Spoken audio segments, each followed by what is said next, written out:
Upheaval, Reckoning, Chapter 15, For the Legion. 6 days had passed since Princess Celestia and Prince Toronto's public address.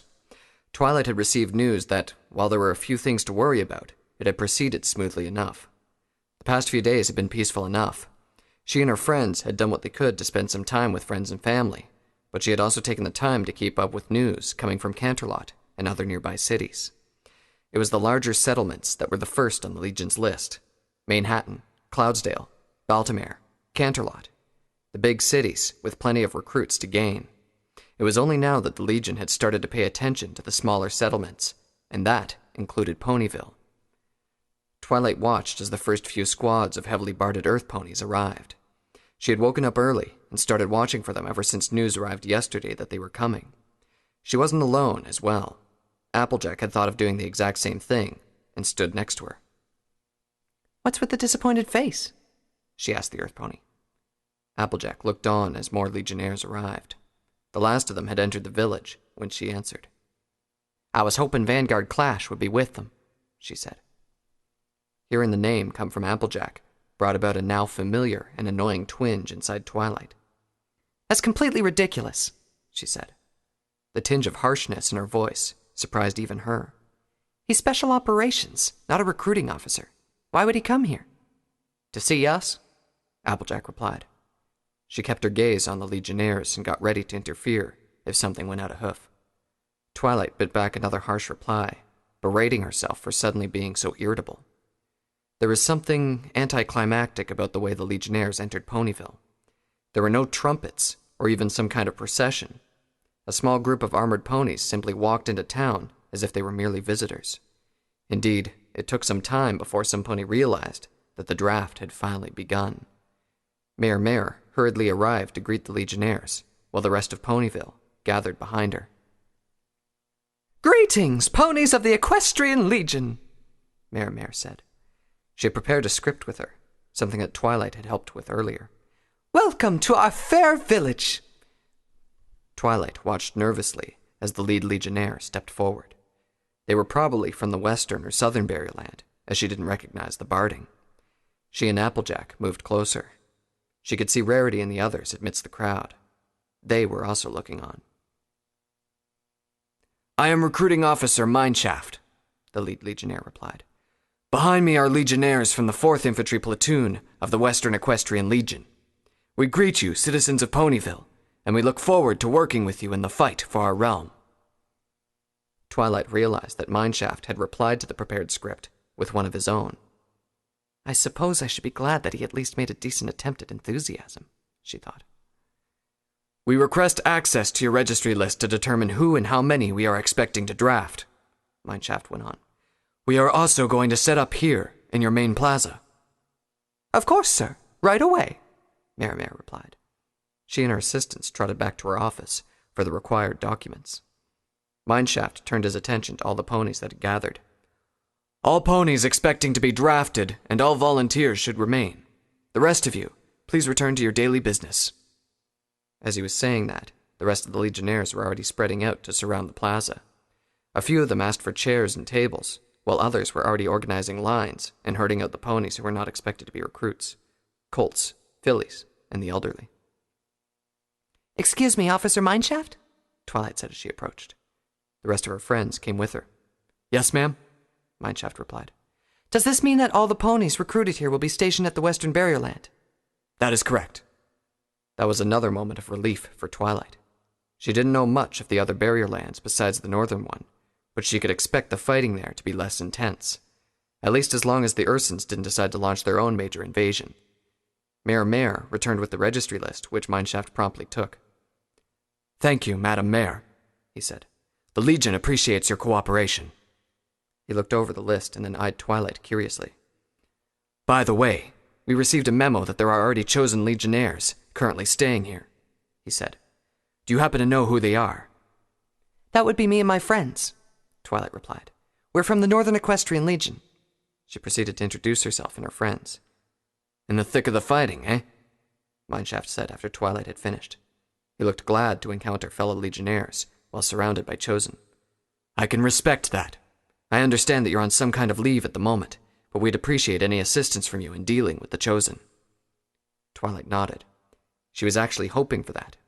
If nothing else, she wanted to make this draft as easy as possible for her fellow villagers. The Legionnaires were already finishing setting up.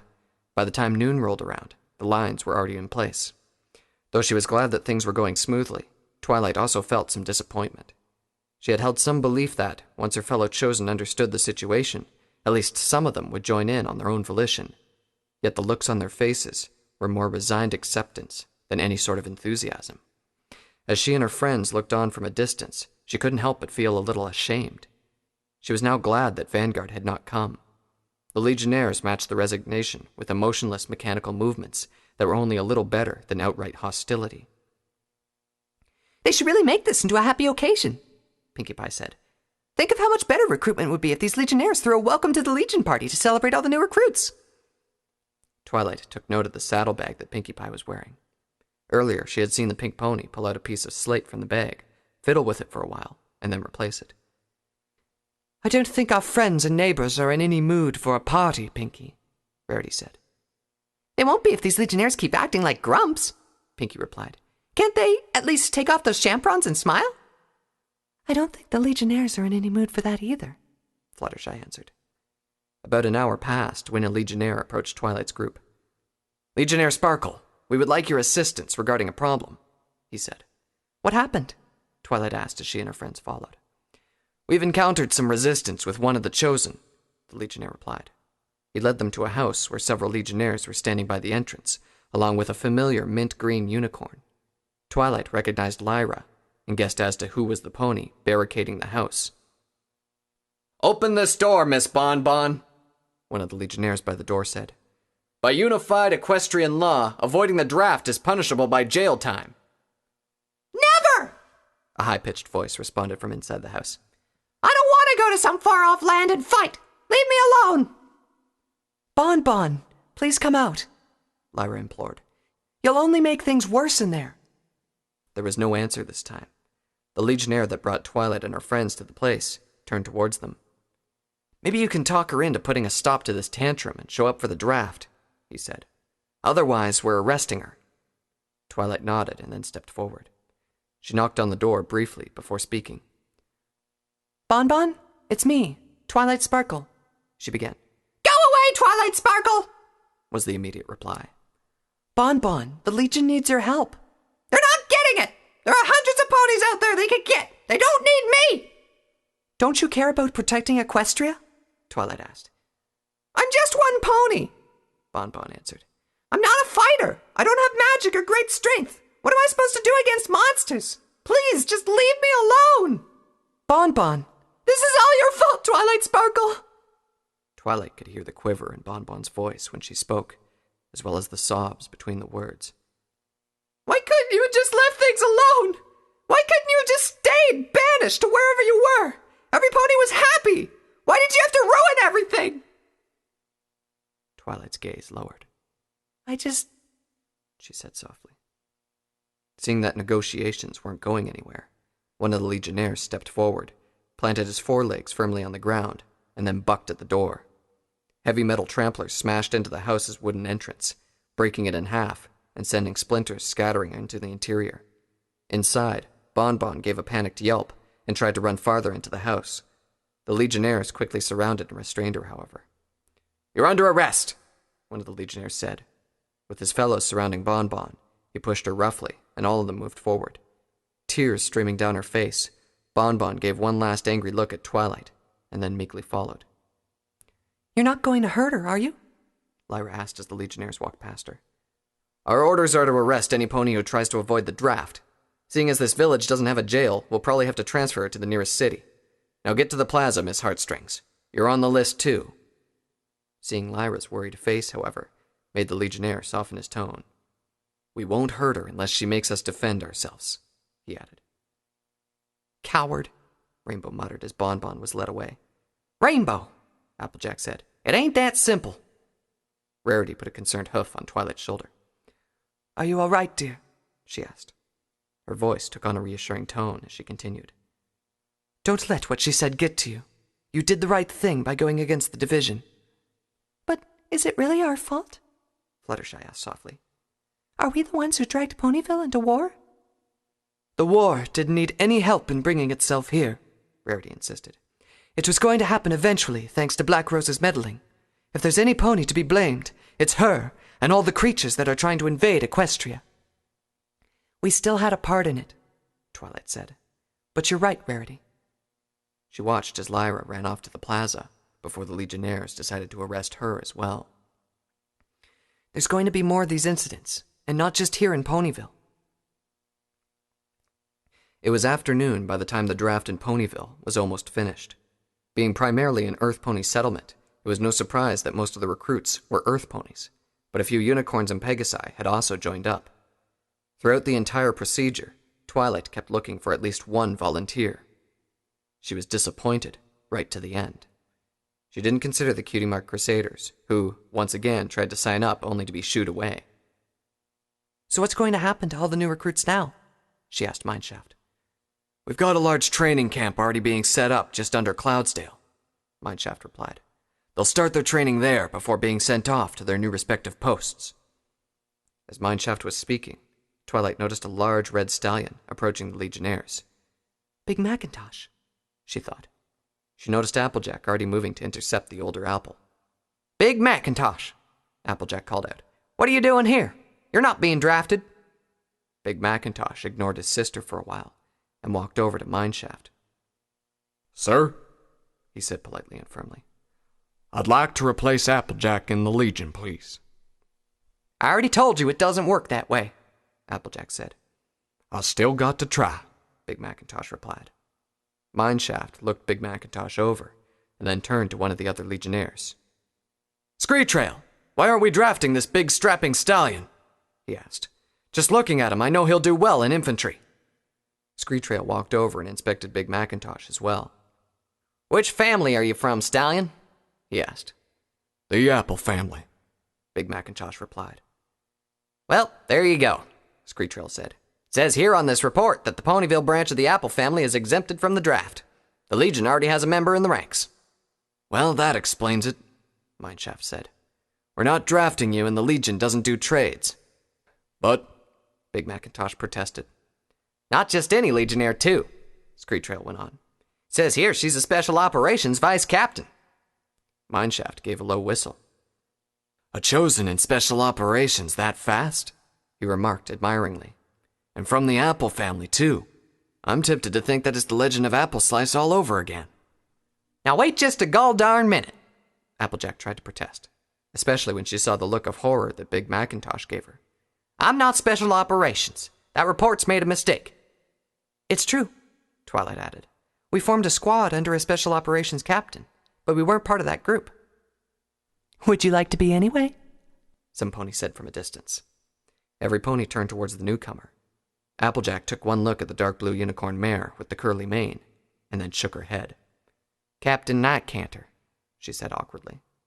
Behind Nightcanter were several ponies, likely all members of her squad, and a few more. She walked towards the gathering of ponies and looked around. So, what do we have here? She asked. She focused on Big Macintosh, who was still staring at Applejack. You looking to join the Legion, big boy? She asked. I can think of several uses for you. A few might actually involve fighting. Applejack planted herself between Nightcanter and her older brother. Why don't we just talk about why Special Operations is here? She asked. Her voice was tense, but still respectful. Twilight agreed with the approach. Captain Nightcanter may often talk playfully, but she was still a high-ranking pony, one who had defeated her in a sparring match before. I'll be back in the farm, Big Macintosh said. He looked confused at what he had just heard and seen.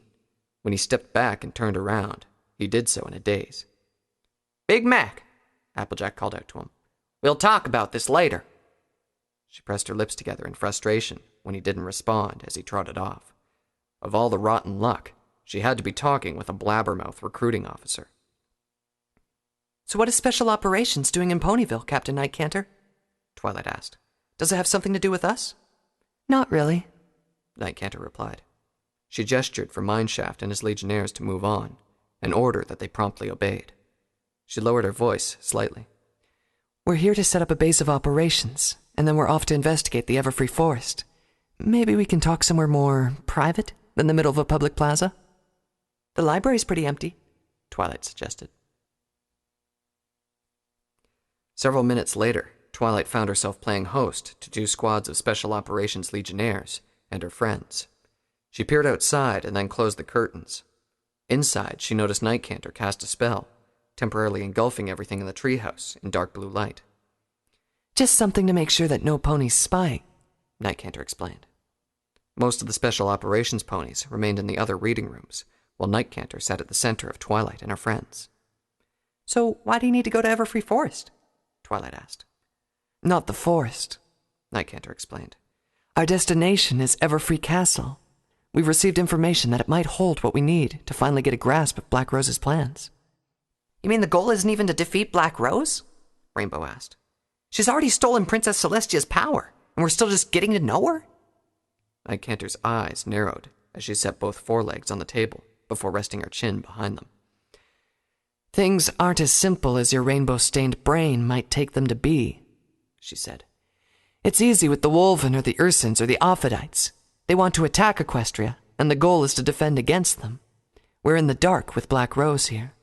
We originally thought that she wanted to kill Princess Celestia, but she's not dead now, is she? Our best lead is the one provided by our brother of all ponies.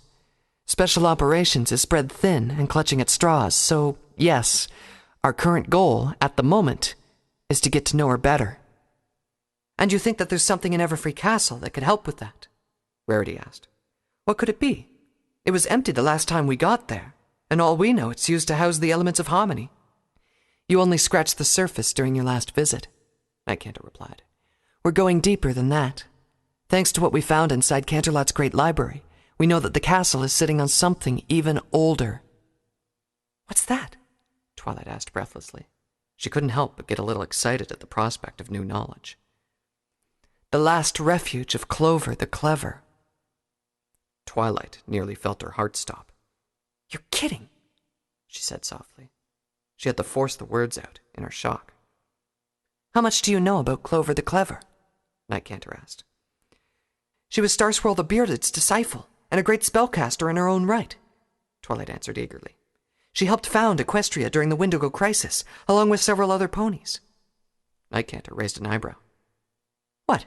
That's not how Barrierland's lore remembers it? No, but it's not about Barrierland's lore. It's about what we found in the hidden archives in the Great Library. There are hidden archives in the Great Library?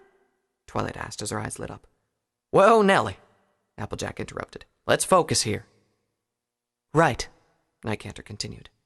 According to the sealed histories, the ponies before Lexarius's dominion migrated outward from the blasphemous rift. The Wendigo crisis prompted a move inward in a desperate attempt to survive. And then they discovered the power of friendship and defeated the Wendigos, Twilight said. The term blasphemous rift concerned her.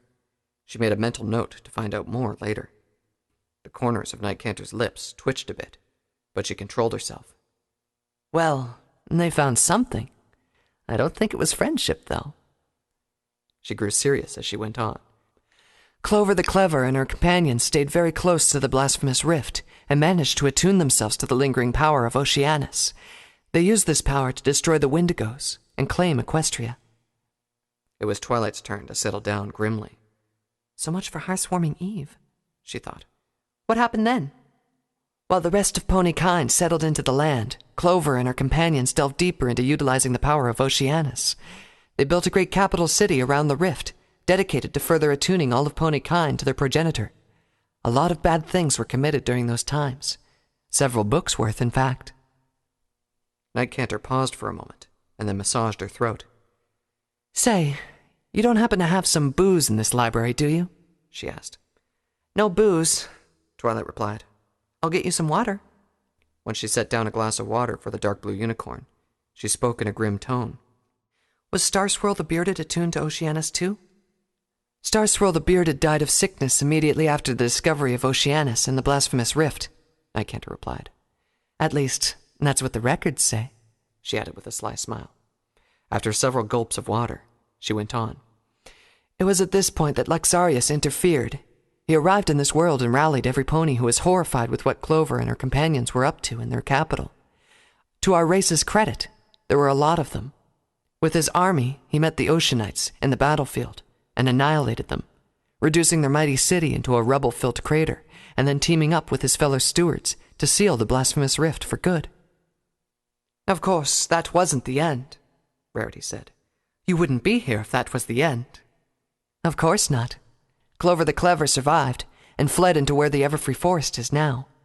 She went into hiding and spent the rest of her life trying to find a way to undo the seals and reach Oceanus' power.